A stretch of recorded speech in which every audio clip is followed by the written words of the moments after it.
जय हो भोले शंकर की अवश्य लिखना। भगवान भोले शंकर आपकी समस्त मनोकामनाएं पूर्ण करें। भोले शंकर की जय हो। एक नगर में एक बहुत ही ईमानदार व्यापारी रहा करता था। उस व्यापारी के पास बहुत सारा धन था। उसको किसी भी चीज की कोई कमी नहीं थी। व्यापारी अपने कार्य को बहुत ही ईमानदारी से किया करता था। वह व्यापारी भगवान शिव का बहुत ही बड़ा भक्त था। व्यापारी को एक चीज की कमी थी, जिसके कारण वह बहुत ही दुखी रहा करता था। उस व्यापारी के कोई संतान नहीं थी। संतान प्राप्ति के लिए वह हर उपाय किया करता था, लेकिन उसे संतान की प्राप्ति नहीं हुई। एक दिन उस व्यापारी को उसके मित्र ने बताया कि तुम ऐसा करो कि सोमवार के व्रत रखना शुरू कर दो। हो सकता है कि भगवान शिव प्रसन्न होकर तुम्हें पुत्र प्राप्ति का वरदान दे। तो अपने मित्र की बात सुनकर व्यापारी बहुत ही प्रसन्न हुआ और घर आकर अपनी पत्नी को सारी बात बताई। संयोग से उस दिन सोमवार था, तो व्यापारी और उसकी पत्नी ने भगवान शिव की पूजा करनी शुरू कर दी और सोमवार के व्रत भी उसी दिन से शुरू कर दिए। व्यापारी पूरे सच्चे मन से भगवान शिव की पूजा किया करता था और दोनों पति पत्नी सोमवार के व्रत करते और व्रत कथा बड़े ही श्रद्धा भाव से सुनते। वह व्यापारी हमेशा सोमवार को मंदिर जाया करता था, सच्चे मन से भक्ति करता था। तो उसकी सच्ची भक्ति देखकर भगवान शिव और माता पार्वती जी दोनों बहुत ही प्रसन्न हुए। माता पार्वती जी ने भगवान शिव से कहा कि स्वामी, व्यापारी जिस मनोकामना के लिए आपके व्रत और पूजा पाठ करता है, तो आप उसकी मनोकामना पूरी करें। तो भगवान शिव ने पार्वती जी की बात सुनकर कहा कि जिसके भाग्य में जितने कर्म होते हैं, उसे अपने कर्मों का फल अवश्य भोगना पड़ता है और उन्हीं कर्मों के अनुसार सब निर्धारित होता है कि भाग्य में क्या है क्या नहीं है। जिसके भाग्य में जो होता है उसको वही भोगना पड़ता है। तो माता पार्वती जी ने भगवान शिव से कहा कि व्यापारी की भक्ति आपके लिए बहुत ही अच्छी है। मैं तो कहती हूँ कि इसकी सच्ची भक्ति देखकर इसकी मनोकामनाओं को आप पूर्ण करें। स्वामी, आपके लिए कुछ भी असंभव नहीं है। तो इस तरह बार बार पार्वती जी के हट करने पर शिव जी ने व्यापारी को पुत्र प्राप्ति का वरदान दे दिया। लेकिन भगवान शिव ने माता पार्वती जी से कहा कि मैंने वरदान तो दे दिया है, पर इस व्यापारी का बेटा सिर्फ 12 वर्ष की आयु तक ही जीवित रहेगा। उसके बाद वह मृत्यु को प्राप्त हो जाएगा। व्यापारी माता पार्वती जी और भगवान शिव की बातों को बड़े ही ध्यानपूर्वक सुन रहे थे, लेकिन व्यापारी को इस बातों का कोई दुख नहीं हुआ, बल्कि उसे तो पुत्र प्राप्ति की खुशी हो रही थी। वह खुशी खुशी भगवान शिव की पूजा करता रहा। समय बीतता गया। कुछ समय पश्चात व्यापारी की पत्नी ने एक बहुत ही सुंदर लड़की को जन्म दिया। पूरे नगर में खुशियां मनाई गई। व्यापारी और उसकी पत्नी बहुत ही खुश थे, लेकिन व्यापारी को मन में एक डर भी था। लेकिन वह अपने बच्चे की बाल लीलाओं के सामने अपने दुख को भूल जाता था। दोनों अपने पुत्र के लालन पालन में लग गए। जैसे ही व्यापारी का पुत्र 11 वर्ष का हुआ, तो व्यापारी को शिव पार्वती जी की बात याद आ गई। तो उसे यह सोचकर बहुत ही दुख हो रहा था कि अब मैं क्या करूं। तो उसने सोचते सोचते पुत्र के मामा को अपने घर बुलाया और उससे कहा कि तुम अपने भांजे को काशी ले जाओ और वहां पर पढ़ाई करवाओ, और जाते समय रास्ते में यज्ञ करवाते जाना, दान पुण्य करवाना, ब्राह्मणों को भोजन करवाना। इस तरह से सारी शिक्षा देकर व्यापारी ने अपने पुत्र को मामा के साथ बहुत सारा धन देकर विदा कर दिया। मामा और भांजा काशी के लिए निकल पड़े। रास्ते में यज्ञ करवाते, ब्राह्मणों को भोजन करवाते हुए जाने लगे। कई दिनों की यात्रा करने के बाद में दोनों एक नगर में जा पहुंचे। उस नगर का राजा बहुत ही धनी और बलवान था। उस राजा की एक ही पुत्री थी। उस दिन उस राजा की पुत्री का विवाह हो रहा था। राजकुमारी का विवाह जिस लड़के से होने वाला था, वह एक आंख से काना था। यह बात दूल्हे के पिता ने राजा से छुपाई थी और इस बात से वो चिंतित था कि कहीं राजा को मेरे बेटे का सच पता चल गया तो वो शादी के लिए मना कर देगा और हमें सजा भी देगा। तो इस तरह वो चिंता के मारे सूख रहा था। जब दूल्हे के पिताजी ने व्यापारी के लड़के को देखा तो मन ही मन एक योजना बनाई। सोचने लगा कि क्यों ना मेरे बेटे की जगह इस लड़के को भेज देता हूँ, शादी इसके साथ करवा दूंगा और इन्हें खूब सारा धन देकर लौटा दूंगा और राजा की बेटी को अपने बेटे के साथ अपने राज्य ले जाऊंगा। तो इस तरह सोचते हुए वह उस लड़के के मामा से बात की। तो मामा थोड़ा रुपए के मामले में कंजूस था। उसने सोचा हमें धन मिल जाएगा, हमारा क्या जाता है, एक रात की बात है, सिर्फ फेरे ही तो लेने हैं। उसने तुरंत हाँ कर दिया। लेकिन भांजे को ये बात बिल्कुल भी रास नहीं आई, पर उसने अपने मामा को कुछ नहीं कहा।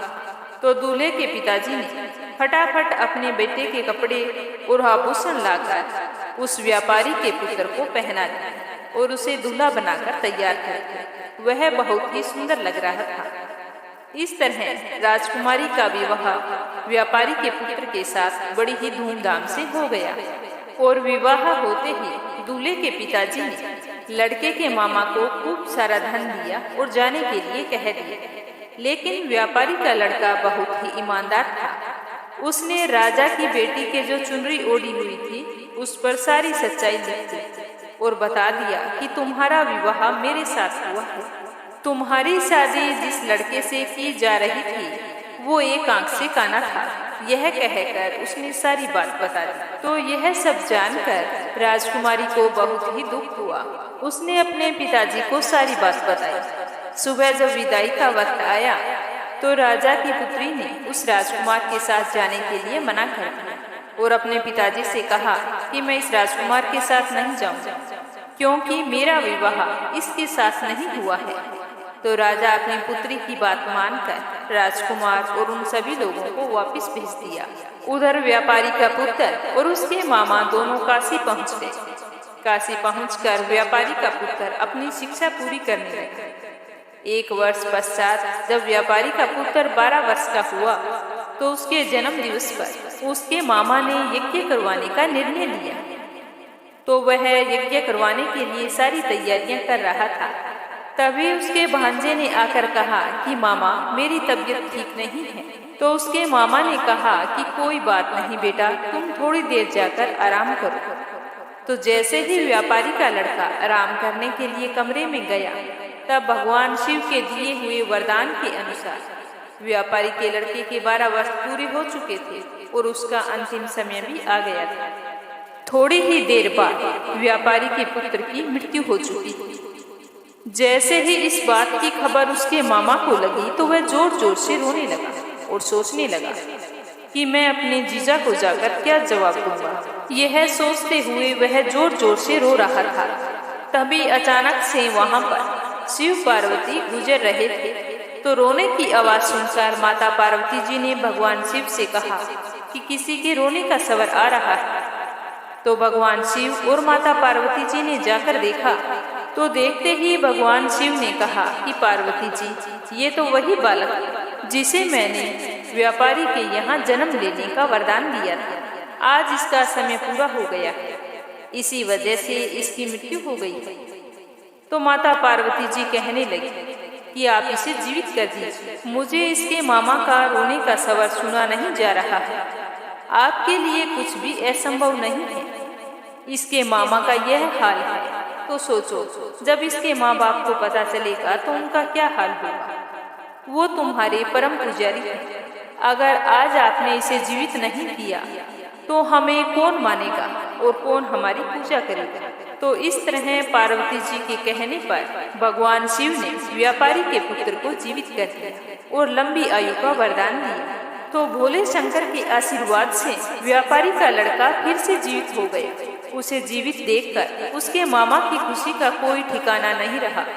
उन्होंने भली भांति यज्ञ करवाया, ब्राह्मणों को भोजन करवाया, खूब सारी दान दक्षिणा देकर उन्हें विदा किया और उसकी शिक्षा भी पूरी हो गई थी। इसीलिए व्यापारी का लड़का और उसका मामा वापिस अपने काशी से अपने घर की ओर लौटने लगे। तो व्यापारी के बताए अनुसार सभी नियमों का पालन करते हुए अपने घर की ओर जाने लगे। उसी तरह यज्ञ करवाते, ब्राह्मणों को भोजन करवाते, दान दक्षिणा देते। कुछ समय के पश्चात वो दोनों उसी नगर में जा पहुंचे जिस नगर में व्यापारी के पुत्र का विवाह हुआ था। वहां जाकर वो मामा भांजे यज्ञ करवाने लगे तो उसी यज्ञ में राजा आ पहुंचे। तो उन्होंने जैसे ही उस लड़के को देखा तो तुरंत पहचान लिया। तो उसे पूछा कि क्या तुम्हारी शादी मेरी बेटी के साथ हुई है? तो व्यापारी के लड़के ने सारी बात बता दी। तो यह सुनकर राजा बड़े ही प्रसन्न हुए और उस लड़के को लेकर महल पर आ गए। तो जब राजकुमारी को इस बात का पता चला तो उसकी खुशी का कोई ठिकाना नहीं रहा। राजा ने अपने दामाद को कुछ दिनों तक महल में रखा और फिर खूब सारा धन देकर अपनी बेटी की विदाई कर दी। तो व्यापारी का पुत्र, पत्नी और उसका मामा अपने घर की ओर चल पड़े।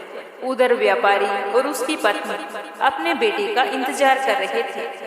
व्यापारी और उसकी पत्नी ने यह संकल्प लिया था कि अगर उसके बेटे की खबर आई कि वह मर चुका है तो हम भी अपने प्राण त्याग देंगे। इस तरह सोचते हुए उनकी आंखों से आंसुओं की धारा बह रही थी। लेकिन गांव वालों ने जब आकर बताया कि तुम्हारा पुत्र आ रहा है और साथ में तुम्हारी पुत्रवधू भी आ रही है, तो यह बात सुनकर व्यापारी को और उसकी पत्नी को बहुत ही खुशी हुई। उन्हें विश्वास नहीं हो रहा था। जैसे ही वो दोनों भागकर बाहर आए और अपने पुत्र और पुत्रवधू को देखा तो बहुत ही खुश हुए। उनकी खुशी का कोई ठिकाना नहीं रहा। व्यापारी ने भागकर अपने पुत्र को गले से लगा लिया। उस दिन पूरे नगर में खुशियां मनाई गई। व्यापारी ने पूरे नगर में भोज का आयोजन किया। उसी रात को जब व्यापारी सो रहा था तो व्यापारी के सपने में भगवान शिव आए और भगवान ने व्यापारी से कहा कि तुमने सोमवार का व्रत रखा था, जिसकी वजह से मैं बहुत ही प्रसन्न हुआ हूँ और तुम्हारी भक्ति को देखकर मैंने तुम्हारे पुत्र को लंबी आयु का वरदान दिया है। अब तुम मांगो, क्या मांगते हो? मैं तुम्हारी सेवा भक्ति से बहुत ही प्रसन्न हूँ। तो व्यापारी हाथ जोड़कर कहने लगा कि हे भगवान, मुझे कुछ नहीं चाहिए, मेरे पास आपका दिया हुआ सब कुछ है। हर व्यक्ति के लिए संतान सुख से बढ़कर दूसरा कोई सुख नहीं होता, इसीलिए तुम ऐसा वरदान दो। अगर कोई निसंतान दंपति तुम्हारा व्रत करे और व्रत कथा सुने तो उन्हें संतान की प्राप्ति अवश्य हो। तो भगवान भोले शंकर कहने लगे कि ठीक है, आज के बाद जो भी व्यक्ति सोमवार का व्रत रखेगा और इस कथा को सुनेगा उसकी सारी मनोकामनाएं पूर्ण होगी। तो इस तरह का आशीर्वाद देकर भगवान शंकर व्यापारी के सपने से अंतर्ध्यान हो गए। तो इस तरह शिव जी की पूजा और व्रत करने से व्यापारी को संतान की प्राप्ति हुई। फिर वह अपने समस्त सुखों को भोगता हुआ अंत में शिवलोक हो गए। तो अब अपने सुनते हैं एक सच्चे शिव भगत की कथा। एक नगर में भगवान शिव का एक भव्य मंदिर था, जहां हर वर्ष दूर दूर से भक्तजन शिव जी के दर्शन करने के लिए आते रहते थे। सावन का महीना चल रहा था। दूर दूर से कावड़िए कावड़ लेकर भगवान शिव का जलाभिषेक करने के लिए आए हुए थे। मंदिर का परिसर भक्तों की भीड़ से भरा हुआ था। तभी अचानक आकाश में बिजलियां चमकने लगी और बादल गरजने लगे और एक सोने का थाल वहां से उतरा। उसी के साथ एक भविष्यवाणी भी हुई कि जो कोई भगवान शंकर का सच्चा भक्त होगा और प्रेमी होगा उसी को यह थाल मिलेगा। तो वहां पर उपस्थित सभी लोगों ने यह भविष्यवाणी सुनी। धीरे धीरे सभी लोग इकट्ठे हो गए। जो लोग मंदिर की व्यवस्था देखते थे उन्हें तो पूरा विश्वास था कि यह थाल हमें मिलेगा, क्योंकि हम तो पूरे मंदिर की व्यवस्था देखते हैं, मंदिर की सारी जिम्मेदारियां उठाते हैं, इसीलिए ये सोने का थाल तो हमें ही मिलेगा। इसीलिए वे तो सबसे आगे जाकर खड़े हो गए।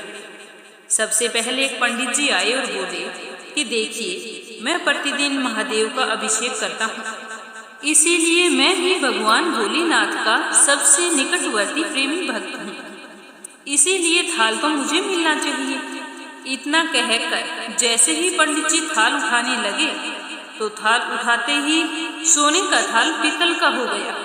यह देखकर पंडित जी तो बड़े लज्जित हुए उन्होंने थाल को यथास्थान पर वापस रख दिया और चुपचाप वहां से निकल लिए। इसी प्रकार वहां पर उपस्थित सभी पंडितों ने खुद को आजमाया, लेकिन शायद उनमें कोई भी सच्चा भक्त नहीं था। जो भी उस थाल को उठाता तो वह थाल पीतल का हो जाता, तो उन्हें थाल को वहीं पर रखकर वापस जाना पड़ता। इसके बाद में उस नगर के राजा का आगमन वहां पर हुआ। राजा सबसे आगे आए और बोले कि मैंने महादेव के मंदिर में बहुत बड़ी रकम दान की है, इसलिए महादेव मुझ पर अति प्रसन्न है, तो थाल तो मुझे ही मिलना चाहिए। इतना कहकर बड़ी खुशी से राजा आगे बढ़े और जैसे ही थाल उठाया तो थाल तो तांबे का हो गया।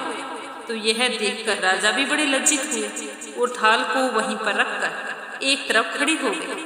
इसके बाद इसी तरह एक से बढ़कर एक दानी, महात्मा और भक्त जन वहां पर पधारे और थाल उठाया तो थाल कभी तांबे का हो जाता, कभी पीतल का हो जाता, सोने का नहीं रहता।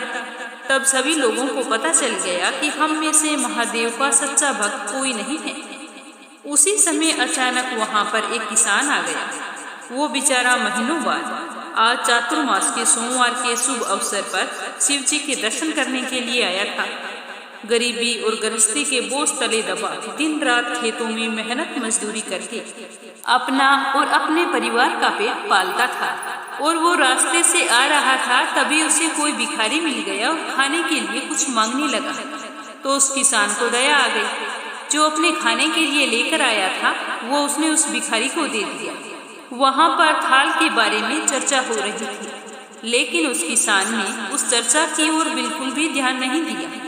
सीधा मंदिर में गया और महादेव का पूजन करके बाहर आ गया। जैसे ही वो परिक्रमा करके जाने लगा तो पीछे से एक व्यक्ति बोला कि भाई तुम भी थाल उठाकर देख लो, हो सकता है तुम ही सच्चे भक्त हो, तुम्हारे लिए ही सोने का थाल आया हो। तो किसान को लगा कि शायद वह व्यक्ति उसका मजाक बना रहा है। तो किसान ने हंसते हुए कहा, भाई मैं तो कोई पूजा पाठ भी नहीं करता हूँ, महीनों में एक आध बार मंदिर आता हूँ, मैं काहे का सच्चा भक्त हूँ। तो वह आदमी कहने लगा, भाई हम तो सब देख चुके हैं, हमारी भक्ति तो 2 कौड़ी की भी नहीं है, इसीलिए तुमसे कह रहे हैं कि तुम अपना हाथ लगाकर देख लो। सोने का थाल ना मिले तो कोई बात नहीं, पता तो चल जाएगा कि तुम्हारी भक्ति में कितनी सच्चाई है। तो वहां पर खड़े सारे लोग आग्रह करने लगे। तो आखिर उस भोले वाले किसान ने जाकर थाल को उठा लिया। जैसे ही उसने थाल को उठाया तो लोगों के आश्चर्य का ठिकाना नहीं रहा। सोने का थाल रोशनी से चमचमाने लगा। यह देखकर सब लोगों में खुशियों की लहर दौड़ गई। सभी लोग उसके जयकारे लगाने लगे और पूछने लगे कि भाई तुम सच्चे भक्त हो तो हमें भी बता दो कि तुम भक्ति कैसे करते हो, जिससे महादेव तुमसे इतने प्रसन्न हैं। तो किसान कहने लगा कि भाई मैं कोई भक्ति नहीं करता हूँ, मैं तो केवल दिन भर खेतों में काम करता हूँ और थोड़ा सा समय निकालकर जरूरतमंद लोगों की मदद करता हूँ। इसके अलावा मैं कोई विशेष कार्य या पूजा पाठ नहीं करता हूँ। तो लोग पूछने लगे कि तुम लोगों की मदद क्यों करते हो? तो हंसते हुए किसान कहने लगा कि सुकून, दूसरों के चेहरे पर मुस्कान देखकर मुझे जो आनंद और खुशी होती है उसे मैं शब्दों में बयान नहीं कर सकता। शायद यही कारण है कि महादेव मुझसे आज इतने प्रसन्न हैं। इसीलिए हमेशा याद रखो कि सत्कर्म का आरंभ आनंद से होता है और अंत भी आनंददायक होता है। दुष्कर्म का आरंभ भी दुख से होता है और अंत भी दुखदायक होता है। आप सैकड़ों मील की यात्रा करके भी अगर दूसरों का दिल दुखाते हैं तो आपकी वह तपस्या, साधना और महादेव जी के दर्शन धूल के बराबर होते हैं। इसी गांव में 2 भाई बहन रहा करते थे। एक बार भाई अपनी बहन से मिलने के लिए जा रहा था तो रास्ते में एक सांप बैठा था जो भाई को डसने को तैयार था। तो भाई ने सांप से विनती की कि हे नागराज तुम मुझे मत डस, क्योंकि मैं अपनी माँ का इकलौता बेटा हूँ और अपनी बहन का एक ही भाई हूँ। तो सांप तो नहीं माना। उसने कहा कि तेरी 9 ग्रह की दशा चल रही है, मैं तो तुझे ही डसूंगा। तो वह भाई बोला कि ठीक है, मुझे डस लेना, लेकिन मुझे अपनी बहन से पहले मिलकर आने दो। जब मैं लौट के आऊँगा तो मुझे डस लेना। तो उसकी ये बात सुनकर सांप बोला कि मुझे क्या पता, मैं कैसे विश्वास करूं कि तू इस रास्ते से आएगा। अगर तू ना आया तो इसीलिए मैं तो तुझे अभी डसना चाहता हूँ। तो भाई ने कहा कि ठीक है, तुझे मुझ पर विश्वास नहीं है तो मेरे साथ चल, मेरे थैले में बैठ जा। तो उसने सांप को अपने थैले में रखा और ऊपर उस पर कुछ फूल पत्ते रख दिए और भाई अपनी बहन के घर चल पड़ा। चलते चलते अपनी बहन के घर पहुंचा। उस समय उसकी बहन 9 ग्रह की कहानी कह रही थी। तो बहन ने कहा कि भाई तू पहले बैठ जा, पहले मेरी कहानी पूरी हो जाए, फिर दोनों बात करेंगे। तो इस तरह बहन ने कहानी कहनी शुरू की और भैया ने सुननी शुरू कर दी। जीव की, जानवर की, हाथी की, घोड़े की, भाई बहन की, घर के धनी की, लड़की के जवाई की, देवरानी की, जेठानी की, सास ससुर की, संग सहेलियों की, सबके 9 ग्रह शांत हो जाओ। ग्रह चाले 8 पग, बंदा चाले 4 पग, सांप बिच्छू भंवरे सब आग में जल जाए। कहानी कहकर बहन खड़ी हो गई। बहन ने भाई की सुध ली और कहा कि भाई इस थैले में क्या लाया है। तो भाई बोला कि बहन कुछ नहीं लाया हूँ। लेकिन बहन ने तो जबरदस्ती अपने भाई से थैला छीन लिया और खोल कर देखा तो उसमें तो बेल, पत्ते व फूल, केले, संतरे, फल, मिठाई आदि बन गई और जो सांप रखा था वह हार बन गया। केले संतरे उसने अपने बच्चों को दे दिए और हार खुद पहन लिया। हार पहनकर जब वो घर से बाहर आई तो भाई बोला कि बहन तू तो बहुत गरीब थी, फिर ये इतना महंगा हार तू कहाँ से पहन कर आई है। तो वो बोली कि हाँ भैया, मैं तो गरीब थी और गरीब ही हूँ। ये हार तो तुम ही अपने थैले में रख कर लाई थी, वही हार मैंने पहना है, खुद ही लेकर आए और खुद ही पूछ रहे हो। तो भाई को यह सुनकर बड़ा ही आश्चर्य हुआ। उसने कहा कि थैले में तो मैं अपनी मौत का सामान लाया था, ये हार तो मैं तेरे लिए नहीं लाया था। फिर उसने कहा कि मेरे थैले में तो सांप था, तेरी कहानी कहने से यह सांप हार में बदल गया। भाई बोला यह तेरे भाग्य से आया है, इसीलिए तुम ही इसे रख लेना। तो बहन ने भाई से कहा कि भाई तेरी 9 ग्रह की दशा चल रही है, तुम घर जाकर भाभी से कहना कि वो 9 ग्रह की कहानी कहेगी। तो भाई घर पहुंचा और अपनी पत्नी से कहा कि मेरी 9 ग्रह की दशा चल रही है, इसीलिए हम 9 ग्रह की कहानी कहेंगे। तो भाई पत्नी से बोला कि तुम कहे मैं सुनूंगा, मैं कहूँ तू सुनना। चावल चीनी के दाने ला, लोटा भरकर पानी ला। तो उसकी पत्नी एक लोटे में चावल व चीनी के दाने डालकर ले आई। कहानी कही जीव की, जानवर की, हाथी की, घोड़े की, कुत्ते की, बिल्ली की, देवरानी की, जेठानी की, सास की, ससुर की, घर के धनी की, बहन की, भाई की, सबके 9 ग्रह शांत हो जाए। ग्रह चले 8 पग, बंदा चले 4 पग, सांप बिच्छू भंवरे सब आग में जले। आज वार रविवार, सोमवार, मंगलवार, बुधवार, बृहस्पतिवार, शुक्रवार, शनिवार, 7 वारों को नमस्कार। धरती माता को नमस्कार, 9 ग्रह को नमस्कार। जैसे 9 ग्रह की दशा बहन भाई की उतरी, वैसी सबकी उतारी। तो ये थी 9 ग्रह की कहानी। इसे 7 वारों को नियम पूर्वक सुनना चाहिए, जिससे आपकी कुंडली में अगर 9 ग्रह शांत नहीं है तो इस कहानी को सुनने से आपको आने वाली समस्याओं से निजात मिलेगी। जय श्री कृष्ण, राधे राधे।